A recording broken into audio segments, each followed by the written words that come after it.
Hi folks, welcome to part 2 of this message of study called Evil, and when beginning this endeavor I did not realize that it would offer and extend into such a volume, but nonetheless, let's continue, and I hope this extension is finding you well, and as was the question asked earlier, why did God create evil, or perhaps better put, how does evil serve our Father? Folks, what is the root of all evil? And though evil was created by he that doth hold sway, that does not make our Father evil, it is just the way it is, and our pater familiar can have things the way he will, as this whole compilation is his menagerie, from the universe all the way down to things that creepeth, it's all his, and I wouldn't have it any other way. Again, what is the root to all evil? Well, for those of you always 2 steps ahead of me, you're right, the love for, the fondness of, and the adoration exercised in money's arena, that is the root of all evil. My friends, we must remember, God did not make money, mankind did. You see, before there was money, there was the sweat of a man's brow, there was strength in his back, and certain determination found in his brawn, and that is what put food on the table back in the day, as there was no folding money or coinage then.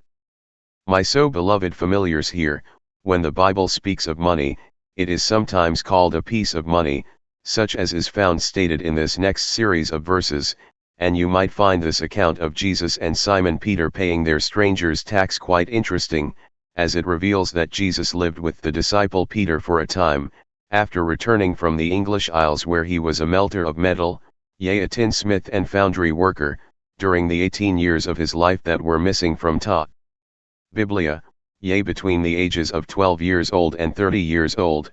Remember, when the crucibles flashed the tinners would shout, Jesus was in the trade. Folks, here is that money referenced when the tax collector came to Peter's door, to collect what was called a stranger's tax, paid by those in that home, found in Matthew chapter 17 and verses 24 through 27. And when they were come to Capernaum, they that received tribute money came to Peter, and said, Doth not your master pay tribute? He saith, Yes. And when he was come into the house, Jesus prevented him, saying, What thinkest thou, Simon? Of whom do the kings of the earth take custom or tribute? Of their own children, or of strangers? Peter saith unto him, Of strangers. Jesus saith unto him, Then are the children free. Notwithstanding, lest we should offend them, go thou to the sea, and cast an hook, and take up the fish that first cometh up, and when thou hast opened his mouth, thou shalt find a piece of money, that take, and give unto them for me and thee. Yes, folks, Peter did as directed, as he caught the fish, opened its mouth, and as prophesied found the piece of money that was there, and straightway went and paid the required tax, with the piece of money found in the fish's mouth.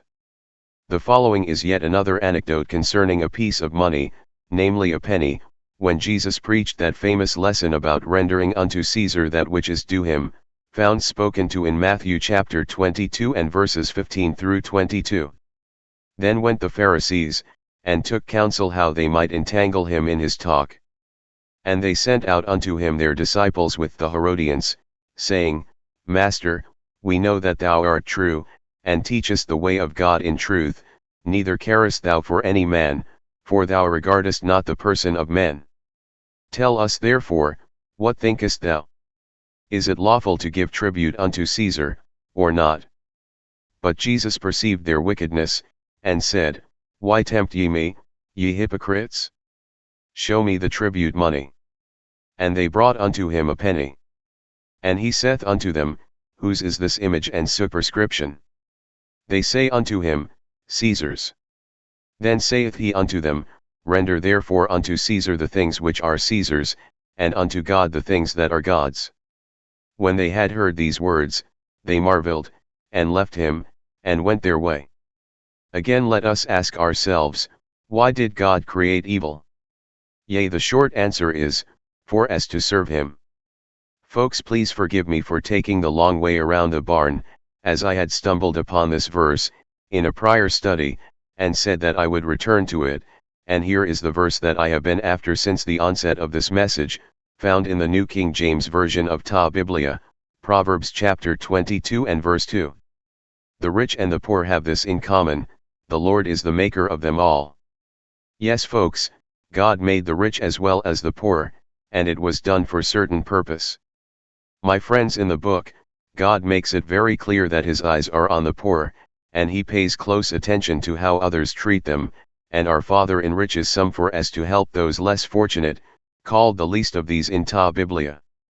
Folks, since we're here, let's bring pride into the mix, as some of those with riches gloat certain pride, as in look at me, look what I have. But folks, I have always maintained the thought and feeling, you can't have everything, where would you put it? My friends, is it not well known by the children of the Almighty, that pride goes before destruction, or maybe better put, pride goeth before the fall? When speaking of pride, these two verses come to mind, and both speak to Jesus the mighty Christed, the first being that which is found in Matthew chapter 3 and verse 17. And lo, a voice from heaven, saying, This is my beloved Son, in whom I am well pleased. In addition, and just as important, we read in Matthew chapter 17 and verse 5. While he yet spake, behold, a bright cloud overshadowed them, and behold, a voice out of the cloud, which said, This is my beloved Son, in whom I am well pleased, hear ye him. Again, in whom I am well pleased, folks, God did not say, while speaking about his Son in those two verses, he did not say that he was prideful of Jesus, but in the Lamb of God our Father was well pleased, and there is a huge difference, and God made that distinction well known, for those who have eyes to see and ears to hear, that is, yea, eyes which are not blinded by riches, fame, limelight, and grand illusion, as some in the world are, and remaining in the same vein, the enlightened are those whose ears are not deaf to the audio brilliance offered by our Father, as his tone and tenacity is heard quite well, delving this day into such resolve. Again, why did God create evil? Well, those who are not strangers to our Father, deep down inside you know the answer, which is, evil allows choices, or certain avenues, as to praise as well preserve, and those that convey evil, as in words and deeds, they clearly have their fruit on display for all the world to see, and is it not written, By their fruit ye shall know them? Yes, evilness is fruit, and just as a bad piece of meat, our spiritual noses tell us that the meat giving off that stench is rank, rancid and tainted, and that we must not engage such spoilage, and it's the same as running across someone who has a rancid spirit, a rank nature, and a tainted disposition, and for those types of people, what do we have to offer them? Folks, are we not instructed to love our enemies, do good to them which hate you, bless them that curse you, and pray for them which despitefully use you? Yes, we are, and that blessed directive, diktat, and dictate is given to us from the lectern of our Master. 2 Corinthians chapter 4 and verses 17 and 18. For our light affliction, which is but for a moment, worketh for us a far more exceeding and eternal weight of glory, while we look not at the things which are seen, but at the things which are not seen, for the things which are seen are temporal, but the things which are not seen are eternal. My friends, if you have been given riches by our Father, then you know how to use them, and where to put them, and it's not to be used for toys, but needs to be used to help others. Remember what was said earlier, speaking to good works, found in Matthew chapter 5 and verse 16. Let your light so shine before men, that they may see your good works, and glorify your Father which is in heaven. Folks, if you are generous with what God has given you, sharing the same with brothers and sisters known to you that are among you, those in dire straits, with the same being those dyed in the wool, yea, those sons and daughters of God, in the flock and fold of our Father, folks, if you share with them your God-bestowed blessed means, then you are showing good works, and even if mankind doesn't see it, our Father does. Folks, how many times have we heard while standing in line at the grocery store, "You're 59 cents short." My friends, it doesn't take us long to reach in our own pockets for that 59 cents, does it? And it's never the guy wearing a beaver coat that is short, but the disheveled, yea, the poor old man or woman that looks as if they don't have two nickels to rub together, yea, the poor, even the least of these. Well, when we shine for our Father in that fashion, we make him well pleased in us, and do.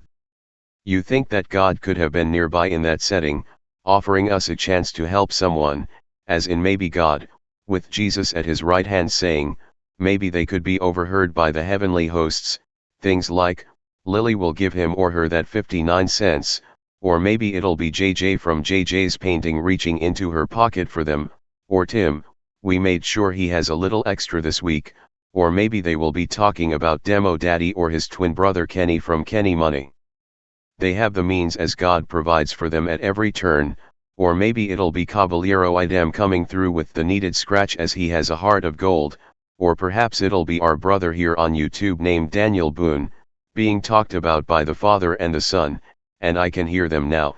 Daniel got a few dollars more in his latest sale, watch how fast his hand goes into his pocket for the poor man at the cash register, teaching well his son Adam how to act when the remaining folks in line just stand there. Maybe it'll be Ari, from Ari Art that will step up to the plate for that man or woman short that 59 cents, or maybe it'll be Brother Doug reaching into his pocket when push comes to shove, or perhaps they'll watch and reference Wendy, called Spitfire Red, or maybe it'll be Mark, known to us as Show Me Sasquatch, maybe he'll hear the call and feel the tug and nudge, reaching for cause, and please forgive me if I didn't mention all my friends' names who watch my videos, in these examples, folks. God sees us when we shine for him, when we help others in need, and he is truly well pleased in us, his children, and my friends. In closing, remember what we pray for daily, as in lead us not into temptation, but deliver us from evil, and he does deliver us from evil's clutches, by the moment, as we continue in his care and custody, and whenever the chance arrives, we are to dig deep for others, even if in doing so it only leaves us $2.98, God will take care of us and he will not leave us short. Nor in the lurch shall he abandon us, and it pleases us as well, when we shine for him, as the lights that we are, yea his divine lights in earth. And on that note, be well, stay strong, and I thank you so much for listening, my friends.